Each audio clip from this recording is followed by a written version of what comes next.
très chers téléspectateurs, bien vous êtes dans CGC TV, placé dans la grâce et dans la connaissance télévision avec le pasteur Jimmy Senga. Bien très chers téléspectateurs, aujourd'hui, je suis venu vous apporter le message de Dieu qui a pour thème comment tracer votre chemin à la grandeur. Bien, je vais faire la prière avant de commencer ma prédication. Éternel Dieu, je te rends grâce pour cette opportunité que tu m'as donnée pour prêcher ta parole à la multitude des gens qui me regardent. Laisse que ton esprit touche leur cœur pour qu'ils saisissent tout ce que je vais leur dire en ce moment.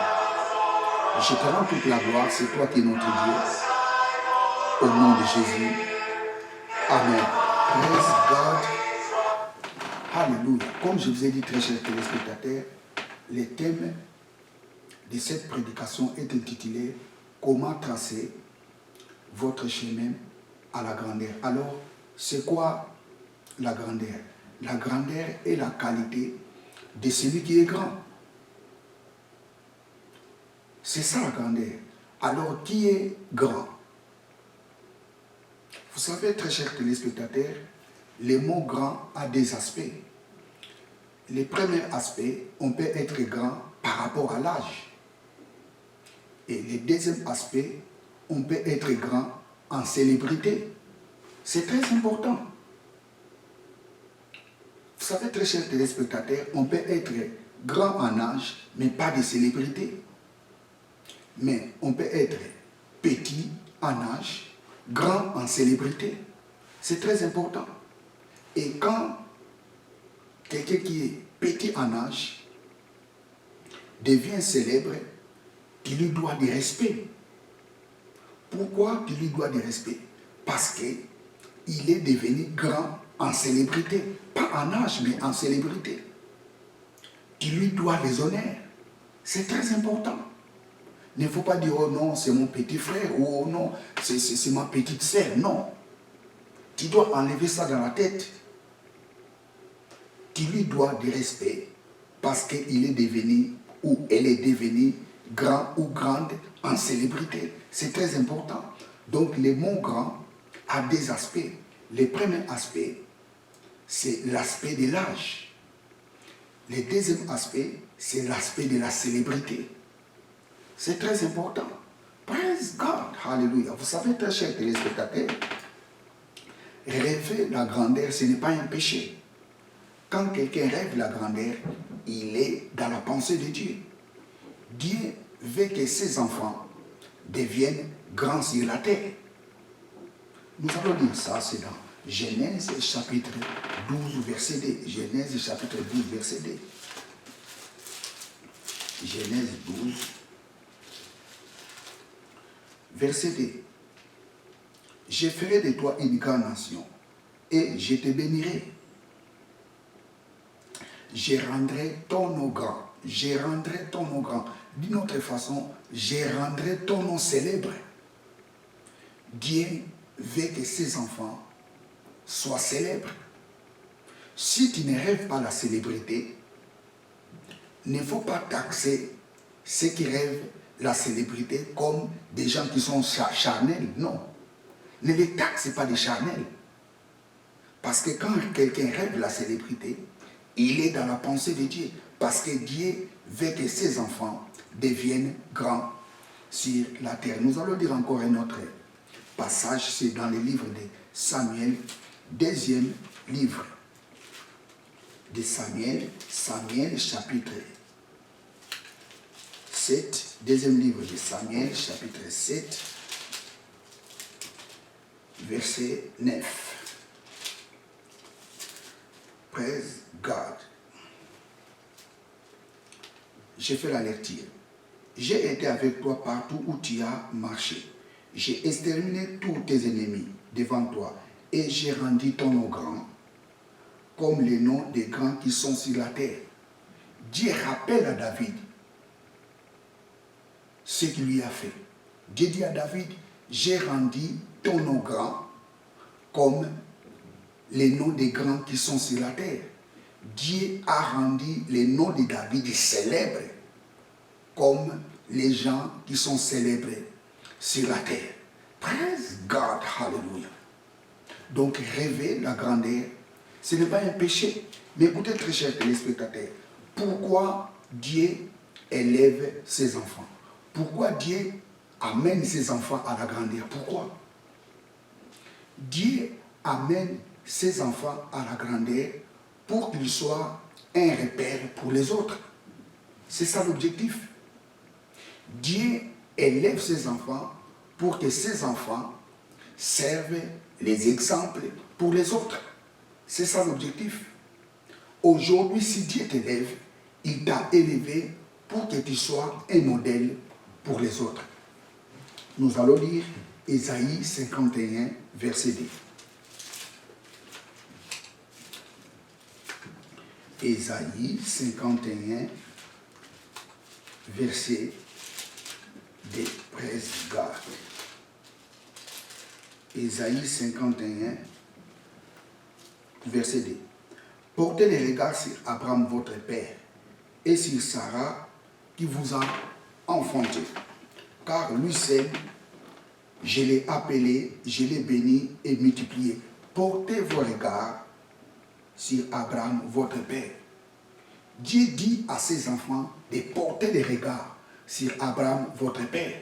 Portez les regards sur Abraham. Suivez l'exemple d'Abraham. Dieu a élevé Abraham pour que ses enfants se repèrent à Abraham. C'est ça l'objectif. Dieu, quand il élève son enfant, il élève pour qu'il soit un repère pour les autres. Nous allons lire encore un passage, 1 Corinthiens, chapitre 10, verset 11. 1 Corinthiens, chapitre 10. 1 Corinthiens, chapitre 10, verset 11. Praise God, hallelujah. Ces choses-là sont arrivées pour servir des exemples. Et elles ont été écrites pour notre instruction. À nous qui sommes parvenus à la fin de ce siècle. Toutes ces choses qui sont dans la Bible, tous ces événements qui sont dans la Bible ont été écrites pour nous servir des exemples. Toutes ces choses ont été écrites pour nous servir des modèles. Praise God, hallelujah. N'oubliez pas, très chers téléspectateurs, quand Dieu t'élève, il t'a élevé pour que tu sois un modèle pour les autres. Il t'a élevé pour que tu sois un repère pour les autres. Praise God, hallelujah. Alors nous allons lire, ou nous allons voir dans la Bible, quelques hommes qui ont tracé leur chemin à la grandeur. Praise God, hallelujah. Alors nous allons prendre la première personne, c'est Abraham. Abraham était un homme de foi. C'est ça que nous allons retenir dans la vie d'Abraham. Abraham était un homme de foi. Vous savez, il y a beaucoup de choses de dire là-dessus. Abraham était un homme de foi. Tu ne peux pas être grand si tu n'es pas un homme de foi. Tu ne peux pas tracer ton chemin à la grandeur si tu ne marches pas par la foi. Un homme de foi est un homme de conviction. Un homme de foi est un homme qui voit des choses que les autres ne voient pas. C'est pour cela que Paul dit, hey, nous ne marchons pas par la vie, mais nous marchons par la foi. Nous marchons par la conviction. Un homme de foi voit des choses que les autres ne voient pas. Pendant que les autres voient impossible, mais un homme de foi voit la possibilité. Pendant que les autres voient c'est fini, mais un homme de foi voit qu'il y a encore une possibilité. Praise God, hallelujah. Nous ne marchons pas par la vie, mais nous marchons par la foi. Pour tracer votre chemin à la grandeur, tu dois marcher par la foi. Praise God, hallelujah. Tu ne dois pas marcher par la vie. Parce que si tu marches par la vie, tu seras découragé. Tu dois marcher par la foi. Praise God. Alléluia. Nous allons lire Genèse chapitre 13, verset 15. Genèse chapitre 13, verset 15. Praise God. Alléluia. Genèse chapitre 13. Genèse chapitre 13, verset 15. Car tous les pays que tu vois, je te les donne à toi et à ta postérité pour toujours. Dieu a montré à Abraham la terre de Canaan. Et Dieu dit à Abraham, tout ce que tu vois, tous ces pays que tu vois, je te les donne à toi et à ta postérité. Je relis encore. Car tous les pays que tu vois, je te les donnerai à toi et à ta postérité pour toujours. Vous savez, quand Dieu disait ces choses à Abraham, mais écoutez, un homme rationnel ne peut jamais croire à ces choses. Comment est-ce que tu peux me donner tous ces pays, à moi et à ma postérité? Un homme rationnel ne peut pas croire à ces choses. Quelqu'un qui marche par la vie ne peut jamais croire à ces choses. Mais Abraham a cru en Dieu. Abraham avait cette conviction que tout ce que Dieu m'a montré m'appartiendront. Toutes ces choses que Dieu m'a montrées sera pour moi et pour ma postérité. Écoutez, très chers téléspectateurs, ce que tu vois dans ton esprit, Dieu te le donnera. Qu'est-ce que tu vois dans ton esprit? Si tu vois des millions, Dieu te donnera des millions. Si tu vois la guérison, Dieu te donnera la guérison. Praise God, hallelujah. Ce que tu vois, je te le donnerai.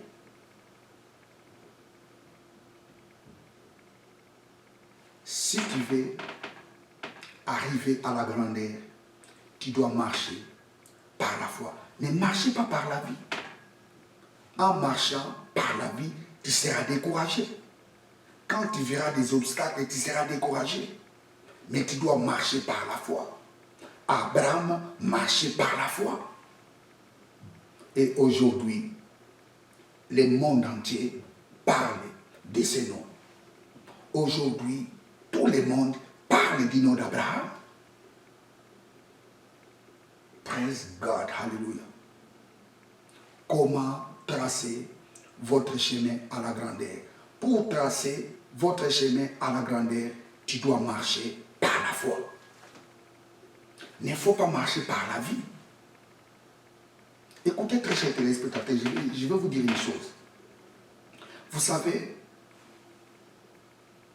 il y a des personnes, ou je dirais il y a des gens, si on lui donne 100 euros, il néglige 100 euros. Si c'est une femme, peut-être elle va acheter les produits de beauté, je ne sais pas moi, acheter des choses qu'il veut. Mais il y a d'autres femmes, lorsqu'on lui donne 100 euros, dans ces 100 euros, il voit les affaires.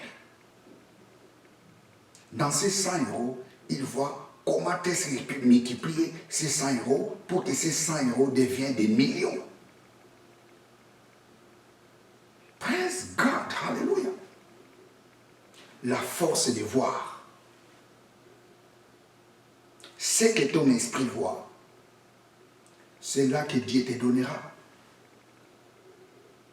Je réponds encore. Ce que ton esprit voit, c'est cela que Dieu te donnera. Si tu vois la guérison, Dieu te donnera la guérison. Praise God, hallelujah. Un homme de foi ne marche pas par la vie. Il ne marche pas par la vie. Un homme de foi marche par la conviction. Praise God. Alléluia. Et nous allons étudier encore une autre personne, c'est Gédéon. Vous savez, très chers téléspectateurs, je suis dans Juge, chapitre 6, versets 11 à 18. Vous savez qui était Gédéon? Nous allons lire ça, Juge.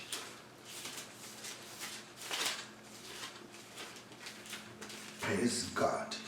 Juge, chapitre 6.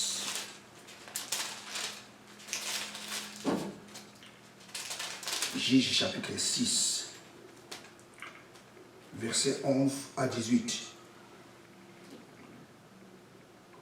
Puis vint l'ange de l'Éternel, et il s'assit sous les térébintes d'Opha, qui appartenait à Joas, de la famille d'Abiézer.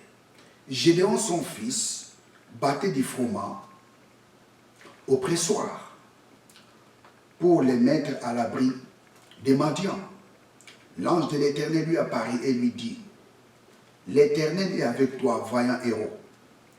Gédéon lui dit, ah mon Seigneur, si l'Éternel est avec moi, pourquoi toutes ces choses nous sont-elles arrivées? Et où sont tous ces prodiges que nos pères nous ont rencontrés? Quand il disait, l'Éternel nous a-t-il pas fait monter hors d'Égypte? Mais maintenant l'Éternel nous a abandonnés. Il nous a livrés entre les mains des Madians. L'Éternel se tourna vers lui et dit, va avec la force que tu as et délivre Israël de la main des Madians. N'est-ce pas moi qui t'envoie? 15. Gédéon lui dit, ah mon Seigneur, avec quoi délivrerai-je Israël? Voici, ma famille est la plus pauvre à Manassé, et je suis le plus petit dans la maison de mon père. L'Éternel lui dit, mais je serai avec toi, et tu battras Madian comme un seul homme.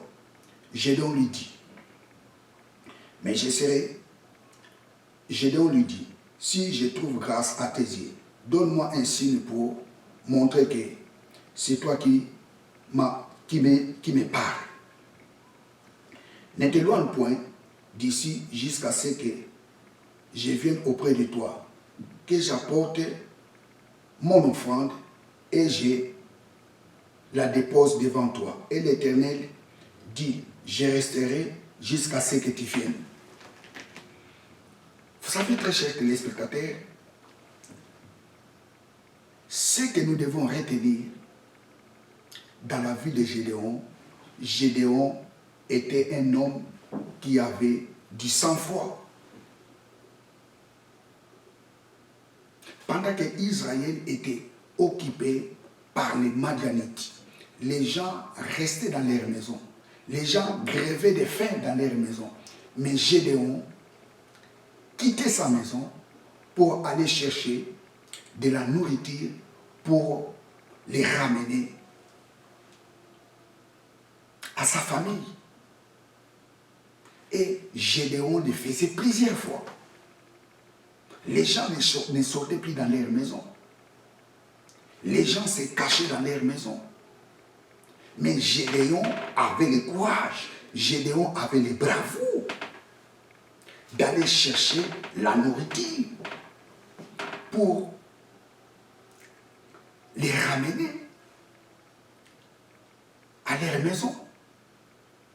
Quel bravoure! Vous savez, lorsque Dieu a vu ces choses, il a compris que cet homme, c'est un vaillant héros. Cet homme, c'est un vaillant guerrier. Pourquoi? Parce que Gédéon était un homme de sang-froid. Pourquoi? Parce que Gédéon était encouragé. Écoutez, très chers téléspectateurs, tu ne peux pas tracer votre chemin à la grandeur si tu es un peureux. Impossible. La grandeur est pour les hommes qui ont du courage. La grandeur est pour les hommes qui ont du sang-froid. Vous savez pourquoi l'ange de l'Éternel a appelé Gédéon vaillant héros? Vous savez pourquoi? Parce que Gédéon risquer sa vie. Il allait chercher la nourriture dans les champs pour les ramener à leur maison. Gédéon risquait sa vie. Et lorsque l'ange de l'Éternel a vu ces choses, il a dit que non, cet homme c'est un vaillant héros. Je vais utiliser cet homme pour qu'il délivre Israël. Tu ne peux pas arriver à la grandeur si tu es un homme peureux. La grandeur est pour les hommes qui ont du sang-froid. La grandeur est pour les hommes qui risquent leur vie. Praise God, hallelujah. La grandeur est pour les hommes qui ont prêt de risquer leur vie. La grandeur est pour les hommes qui risquent de perdre leur honneur. La grandeur est pour les hommes qui risquent d'être ridiculisés. La grandeur est pour les hommes qui risquent d'être humiliés. Praise God, hallelujah. Un homme grand, c'est un homme qui a du sang-froid. Un homme qui veut atteindre la grandeur, c'est une personne qui a du sang-froid. Écoutez très chers téléspectateurs, si tu es un homme heureux, je dirais si tu es un peureux, tu n'arriveras jamais à la grandeur. Impossible. La grandeur n'est pas pour les peureux. La grandeur est pour les hommes qui ont du courage. Praise God, hallelujah. C'est ça que nous devons retenir dans la vie de Gédéon. Ce n'est pas pour rien l'ange de l'Éternel lui a appelé vaillant héros ou vaillant guerrier. Pourquoi? Parce qu'il a vu en Gédéon du sang-froid. Il a vu en Gédéon du courage. Et si vous lisez les livres de Josué, plusieurs fois, Dieu dit à Josué, prends courage. Prends courage. Tu dois développer les sang-froid dans ta vie. Tu dois développer les courages dans ta vie. La grandeur est pour les courageux. La grandeur n'est pas pour les fainéants. La grandeur n'est pas pour les peureux. Praise God. Hallelujah. Vaillant guerrier. Hallelujah. Praise God. Hallelujah. Praise God. Hallelujah. Nous allons encore étudier une autre personne, c'est Jephthé. Nous allons lire Juge chapitre 11. Juge chapitre 11, versets 1 à 3. Je lis. Jephthé, les Galadites, était un vaillant héros. Il était fils d'une femme prostituée. Et c'est Galad qui avait engendré Jephthé. La femme de Galad lui enfanta des fils qui devenaient grands, chassèrent Jephthé et lui dirent, tu n'hériteras pas dans la maison de notre père, car tu es un fils d'une autre femme. Et Jephthé s'enfuit loin de ses frères, et il habita dans le pays des Tob. Des gens de rien se rassemblèrent auprès de Jephthé, et ils faisaient avec lui des excursions. Jephthé. Alors, qu'est-ce que nous allons retenir dans la vie de Jephthé? Ce que nous devons retenir dans la vie de Jephthé, Jephthé était un combatif. Jephthé était un combatif.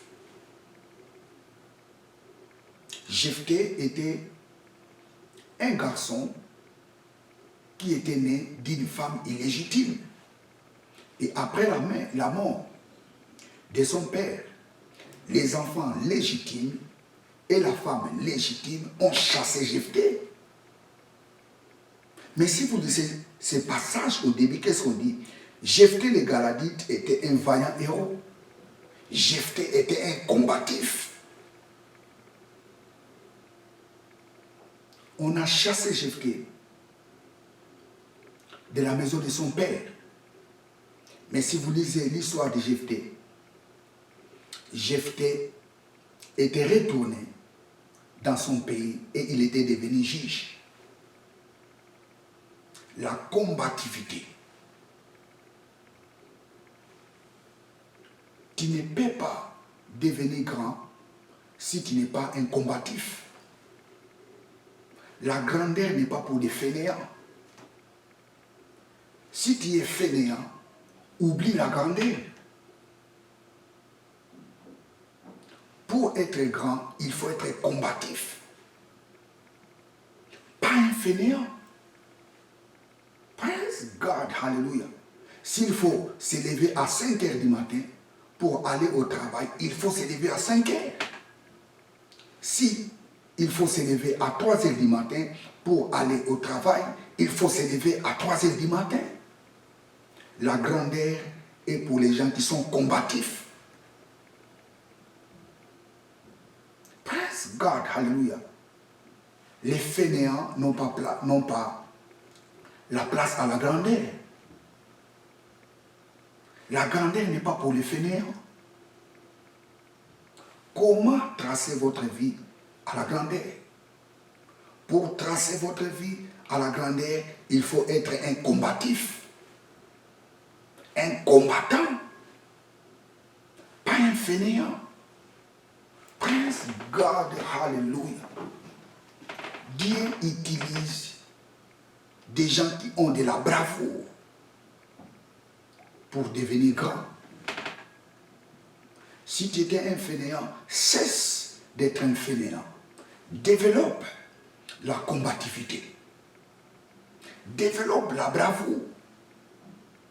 Parce que Dieu, soit brave. Parce qu'il a la combativité, pas de fainéant. Si tu es un fainéant, tu n'arriveras jamais à la grandeur. Praise God, hallelujah, praise God, hallelujah. Nous allons lire un passage, Proverbe chapitre 20, verset 13. Proverbe 20, verset 13. Praise God. Proverbe 20, verset 13. N'aime pas le sommeil, de peur que tu ne deviennes pauvre. Ouvre les yeux, tu seras rassasié de pain. N'aime pas le sommeil, de peur que tu deviennes pauvre. Les fainéants sont des pauvres. Les fainéants ne peuvent jamais arriver à la grandeur. Praise God. Mais ceux qui ouvrent les yeux, les courageux, ils atteignent toujours les sommets. Praise God, hallelujah, praise God, hallelujah. La grandeur est pour les gens qui sont combatifs. Donc ce que nous devons retenir dans la vie de Jephthé, Jephthé était un homme combatif. Il avait la combativité. Il n'était pas un fainéant. Praise God. Hallelujah. Alors nous allons encore voir une autre personne, c'est David. 1 Samuel, chapitre 16, verset 18. 1 Samuel, chapitre 16, verset 18. 1 Samuel, chapitre 16, verset 18. Praise God. 1 Samuel 16, 18. L'un des serviteurs prit la parole et dit, voici j'ai vu un fils d'Isaïe, Béthlémite, qui s'est joué. C'est aussi un homme fort et vaillant, un guerrier, parla bien et d'une belle figure, et l'Éternel est avec lui. Praise God, hallelujah. Jérémie. l'un des serviteurs prit la parole et dit, voici j'ai vu un fils d'Isaïe, Bethlémite, qui sait jouer de la harpe. C'est aussi un homme fort et vaillant, un guerrier, parla bien et d'une belle figure, et l'Éternel est avec lui.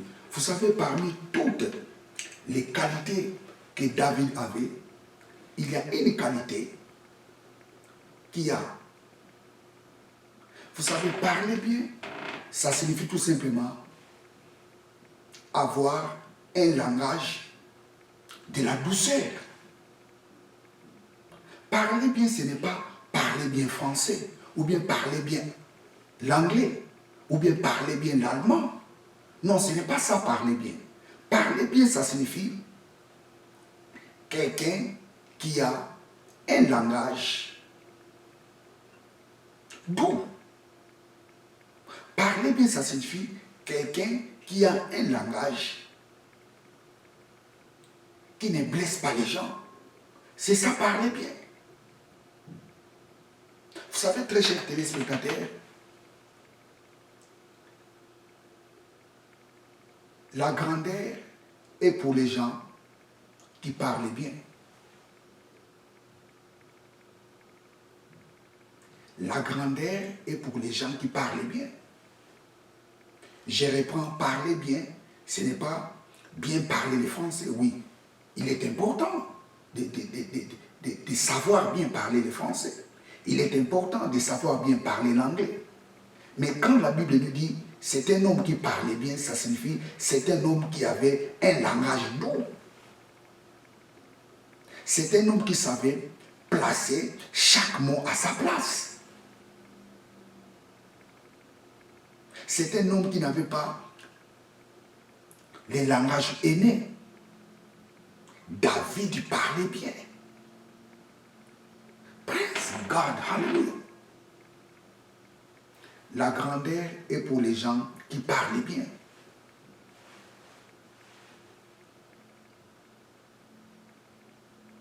La grandeur est pour les gens qui parlent bien. Il est très important dans la vie de savoir bien parler. Comment parler devant les grands? Comment parler devant les petits? C'est ça, savoir bien parler. David savait placer chaque mot à sa place. Vous savez, à cause de ton langage,